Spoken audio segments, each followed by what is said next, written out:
na gusto magpasaya palagi. May times pala na gusto ko lang din mapag-isa with myself. Panahimik, just read the book, just imagine. So ENFP pala ako. We are the most introverts among extroverts. We get energized by this. Conversing, spending time with people. Sabi mo pag ano, hihinga ako ha. Pag di ka pa ready, huwag mo muna ano. Okay, yo. Ikaw, baka di ka pa ready. Nasaan na yung ano, yung At wala. andito. Pamatong ganyan. Si Charge. Yes. Kung minsan na, hindi rin ako aware na gano'n na pala yung tingin sa akin ng tao. Hindi ko pala komedyante. At your core. Di ba ano sa si girl? Ang tahimik. Parang tahimik lang din naman tayo. Napansin ko pa nga sa'yo. Ano kayo? Sabi mo sa kanina. Wait lang ma, di pa nga din sa sabi. Sige. Parang so patient.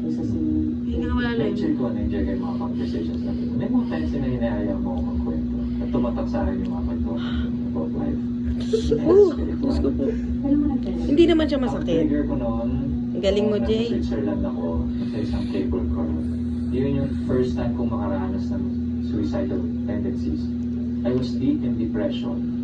Wala akong nakakulong sa sarili ko. To think ang ganda-ganda. Ang galing ng anak ko. Pinakamagandang Yes. lugar sa buong mundo. You will see that in Switzerland. Lagi ko sinasabi dito nakatira. Mundiin. Pinakaitin itong lugar na to. Dito Galing. Kumaga, ito yung rest house ng Galing ni CJ.